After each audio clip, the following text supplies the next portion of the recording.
Hi, welcome, block 9. We are on month 5. Awesome, awesome, awesome. I hope everybody is keeping up. There's going to be a Facebook post saying where, the videos are up. Go ahead and post your blocks. We would love to see some of your blocks online. That would be great, great, great. We are almost halfway through, and I'm getting some really exciting things to show you for next month. So let's go ahead and start. The first thing we're going to do is a bunch of half square triangles. We are going to be making 4 of these half square triangles, and we are going to be making 8 of these half square triangles in these colors. And let's just quickly go over our half square triangle. You're going to sew 2 pieces together by marking the center and sewing 1/4 inch on each side.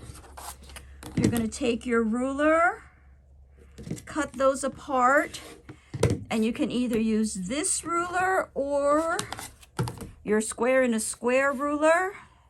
We're going to trim to 2.5 inches. Line up the diagonal and the center on that seam line, trim, and press open, and you've got your 2.5 inch half square triangles. Okay, so we are going to take our 4 half square triangles with fabric 8 and 11. And of course I'm missing one because that's the story of my, oh, there it went.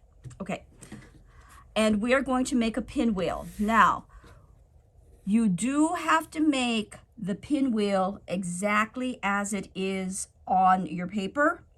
Do not switch the brown and the pink. So, meaning, you can make a pinwheel this way.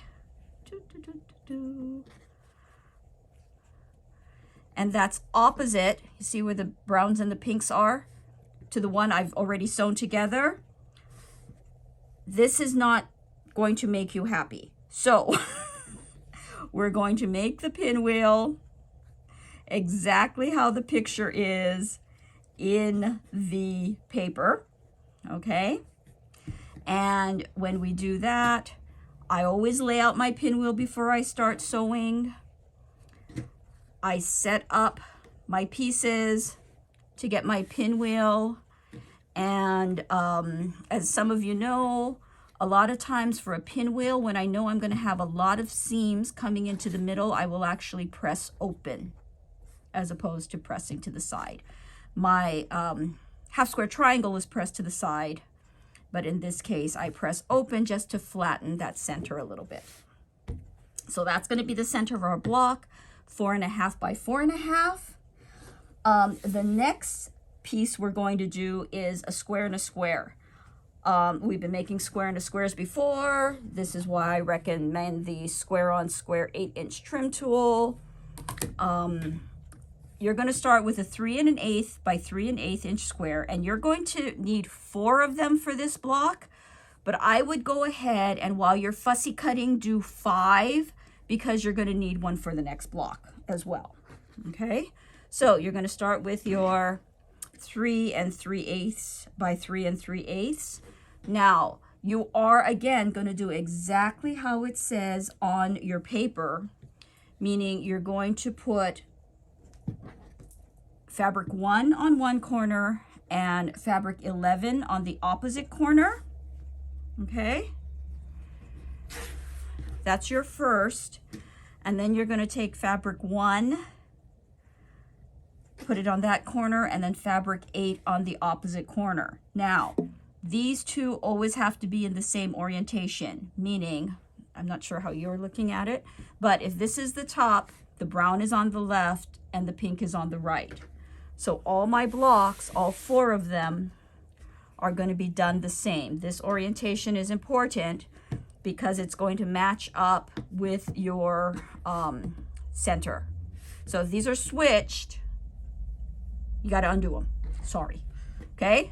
So that's another place where we want to be careful and make sure they're all identical. The last section is, of course, where I set up before I sew, because the opportunity for error is high.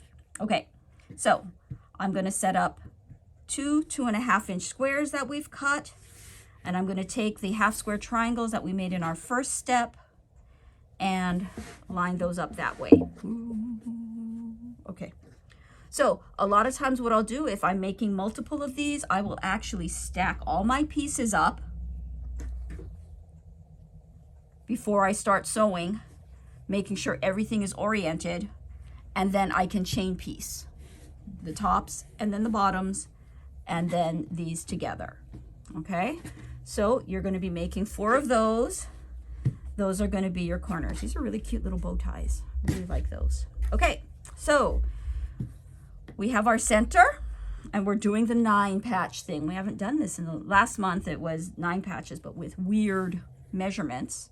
This month we're back to normal measurements. These are all 4.5 inch squares, and this is where the orientation has to be correct so that the pinwheel extends out into the secondary side of the second, layers of the block. So this is not one of those blocks that you can change around and manipulate. We kind of like it the way it is because you get that star radiating out from the center. Okay, so that is block number 9. Again, this is our regular 9 patch of 4.5 by 4.5 inch pieces, and let's go on to number 10.